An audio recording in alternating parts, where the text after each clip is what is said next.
Hello, this is for day 136, a Bible in 1 year. The Bible texts are as follows: 2 Kings chapters 24 to 25, and then John chapter 5 verses 1 to 24. So let's start with the prayer.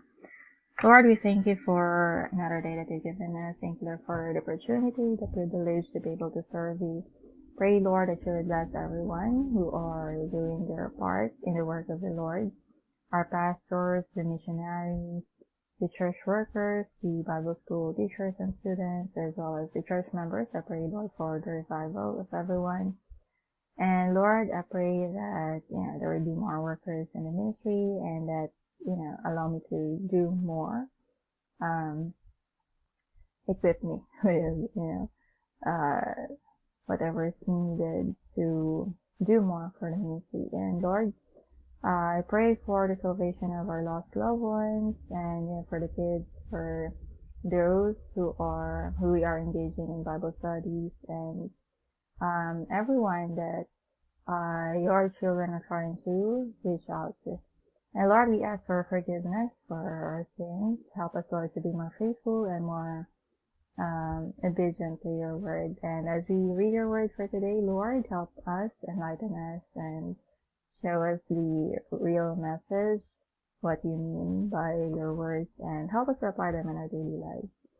And that's it, Lord. Thank you, Paul, and these we pray in Jesus' name. Amen. Okay, 2 Kings chapter 24.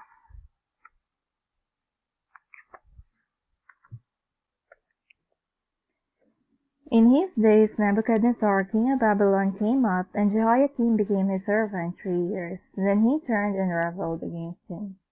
And the Lord sent against him bands of the Chaldees, and bands of the Syrians, and bands of the Moabites, and bands of the children of Ammon, and sent them against Judah to destroy it, according to the word of the Lord, which he spake by his servants the prophets. Surely at the commandment of the Lord came this upon Judah, to remove them out of his sight, for the sins of Manasseh according to all that he did, and also for the innocent blood that he shed, for he filled Jerusalem with innocent blood, which the Lord would not pardon. Now the rest of the acts of Jehoiakim and all that he did, are they not written in the book of the Chronicles of the kings of Judah? So Jehoiakim slept with his fathers, and Jehoiachin, his son, reigned in his stead. And the king of Egypt came not again any more out of his land, for the king of Babylon had taken from the river of Egypt unto the river Euphrates all that pertained to the king of Egypt. Jehoiakim was 18 years old when he began to reign, and he reigned in Jerusalem 3 months. And his mother's name was Nehushta, the daughter of Elnathan of Jerusalem. And he did that which was evil in the sight of the Lord, according to all that his father had done. At that time the servants of Nebuchadnezzar, king of Babylon, came up against Jerusalem, and the city was besieged. And Nebuchadnezzar, king of Babylon, came against the city, and his servants did besiege it. And Jehoiakim, the king of Judah, went out to the king of Babylon, he and his mother, and his servants, and his princes, and his officers. And the king of Babylon took him in the 8th year of his reign. And he carried out thence all the treasures of the house of the Lord, and the treasures of the king's house, and cut in pieces all the vessels of gold which Solomon king of Israel had made in the temple of the Lord, as the Lord had said. And he carried away all Jerusalem, and all the princes, and all the mighty men of valor, even 10,000 captives, and all the craftsmen and smiths. None remained save the poorest sort of the people of the land. And he carried away Jehoiakim to Babylon, and the king's mother, and the king's wives, and his officers, and the mighty of the land. Those carried he into captivity from Jerusalem to Babylon. And all the men of might, even 7,000, and craftsmen and smiths 1,000, all that were strong and apt for war. Even then the king of Babylon brought captive to Babylon. And the king of Babylon made Mattaniah, his father's brother, king in his stead, and changed his name to Zedekiah. Zedekiah was 21 years old when he began to reign, and he reigned 11 years in Jerusalem. And his mother's name was Hamutal, the daughter of Jeremiah of Libnah. And he did that which was evil in the sight of the Lord, according to all that Jehoiakim had done. For through the anger of the Lord it came to pass in Jerusalem and Judah, until he had cast them out from his presence, that Zedekiah rebelled against the king of Babylon. And it came to pass, 2 Kings chapter 25. And it came to pass in the 9th year of his reign, in the 10th month, in the 10th day of the month, that Nebuchadnezzar king of Babylon came, he and all his hosts, against Jerusalem, and pitched against it, and they built forts against it round about. And the city was besieged unto the 11th year of King Zedekiah. And on the 9th day of the 4th month of famine prevailed in the city, and there was no bread for the people of the land. And the city was broken up, and all the men of war fled by night by the way of the gate between two walls, which is by the king's garden. Now the Chaldees were against the city round about, and the king went the way toward the plain, and the army of the Chaldees pursued after the king, and overtook him in the plains of Jericho, and all his army were scattered from him. So they took the king, and brought him up to the king of Babylon to Riblah, and they gave judgment upon him. And they slew the sons of Zedekiah before his eyes, and put out the eyes of Zedekiah, and bound him with fetters of brass, and carried him to Babylon.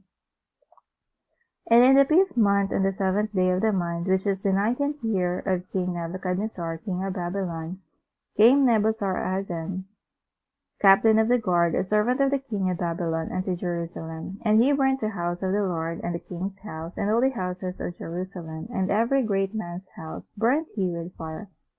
And all the army of the Chaldees that were with the captain of the guard brake down the walls of Jerusalem round about. Now the rest of the people that were left in the city, and the fugitives that fell away to the king of Babylon, with the remnant of the multitude, did Nebuzaradan, the captain of the guard, carry away. But the captain of the guard left of the poor of the land to be vine dressers and husbandmen. And the pillars of brass that were in the house of the Lord, and the bases, and the brazen sea that was in the house of the Lord, did the Chaldees break in pieces, and carried the brass of them to Babylon. And the pots, and the shovels, and the snuffers, and the spoons, and all the vessels of brass wherewith they ministered, took they away. And the firepans, and the bowls, and such things as were of gold, in gold, and of silver, in silver, the captain of the guard took away. 2 pillars, 1 seat, and the bases which Solomon had made for the house of the Lord. The brass of all these vessels was without weight. The height of the one pillar was 18 cubits, and the chapiter upon it was brass, and the height of the chapiter 3 cubits, and the wreathen work, and pomegranates upon the chapiter round about, all of brass. And like unto these had the second pillar with wreathen work.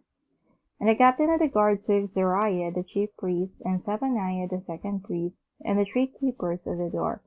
And out of the city he took an officer that was set over the men of war, and 5 men of them that were in the king's presence, which were found in the city, and the principal scribe of the host, which mastered the people of the land, and 60 men of the people of the land that were found in the city.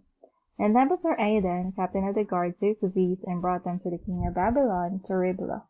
And the king of Babylon smote them, and slew them at Riblah in the land of Hamath. So Judah was carried away out of their land.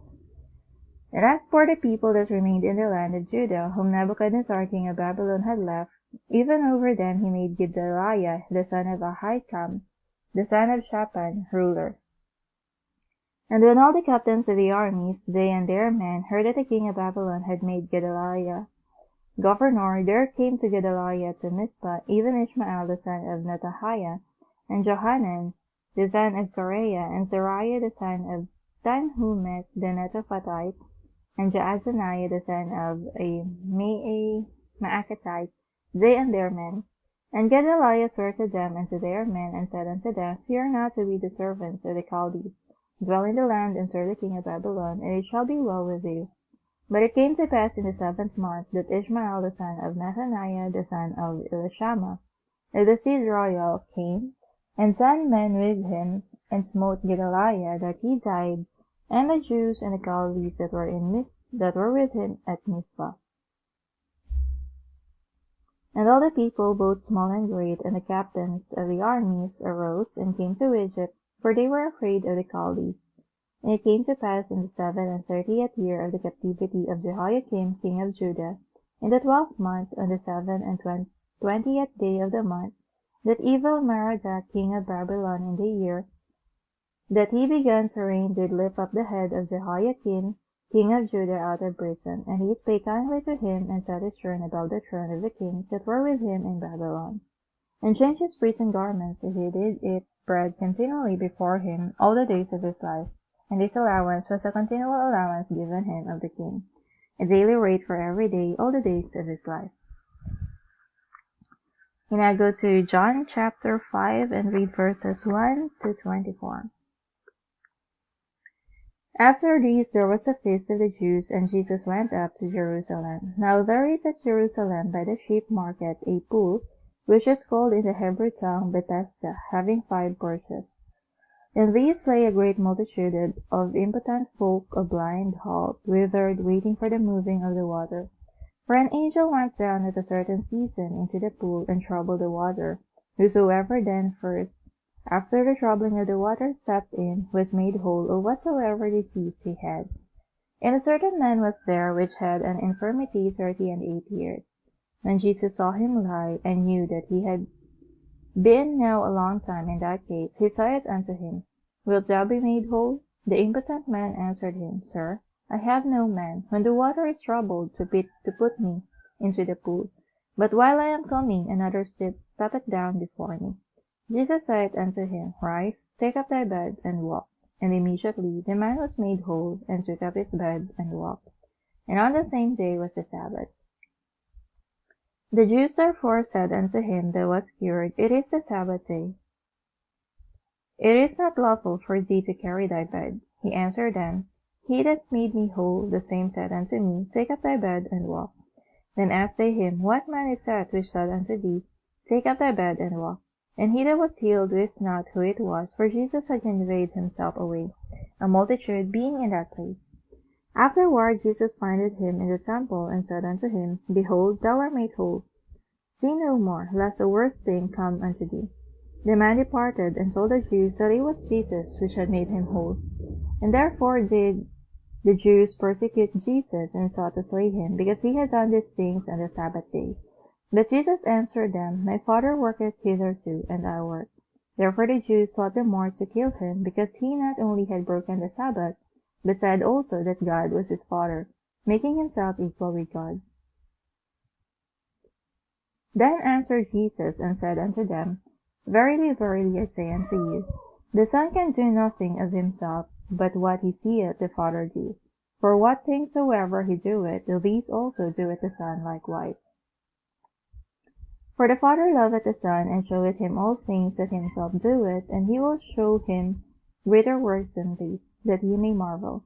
For as the Father raiseth up the dead, and quickeneth them, even so the Son quickeneth whom he will.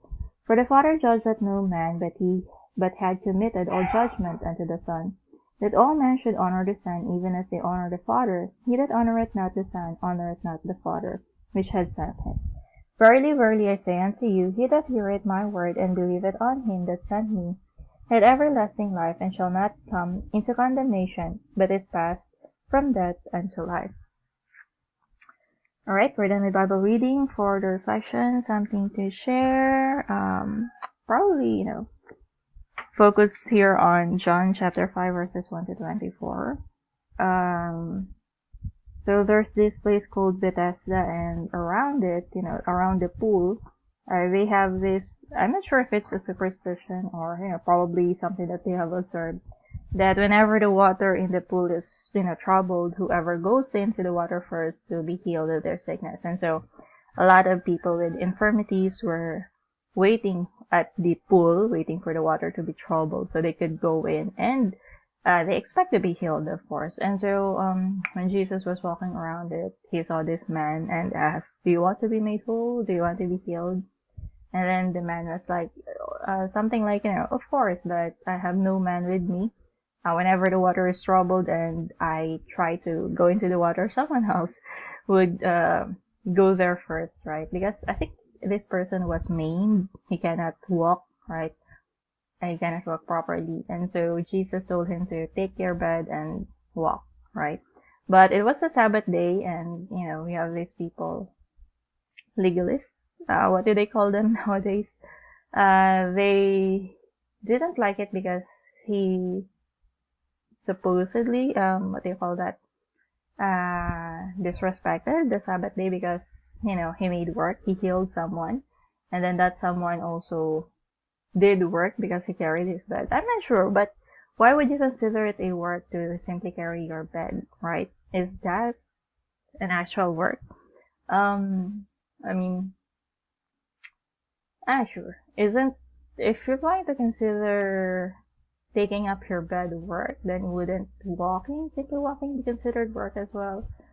And so, I think, for the modern day Christians, whenever it's Sabbath day or Sunday, whichever one is, being followed by your religion, what they normally do is that what they consider work is, working, but not involving the Lord in it, because we go to church on Sundays and we kind of do some work, because especially the people who are working in the ministry, who teaches the kids, who assist in Sunday school, who cooks the food for the kids, who assists the visitors.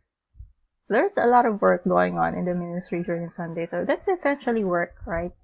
But that's not how it was interpreted in the New Testament, because Jesus Christ, even during, Sabbath day, he would continue to heal and teach the people, right? So as long as the work is, in a way glorifying the Lord, it's related to the work of the Lord, then it's supposedly considered okay or something. Yeah, anyway, that's my understanding of it, but I'm not sure if that's, how it really is. But for now, uh, that's what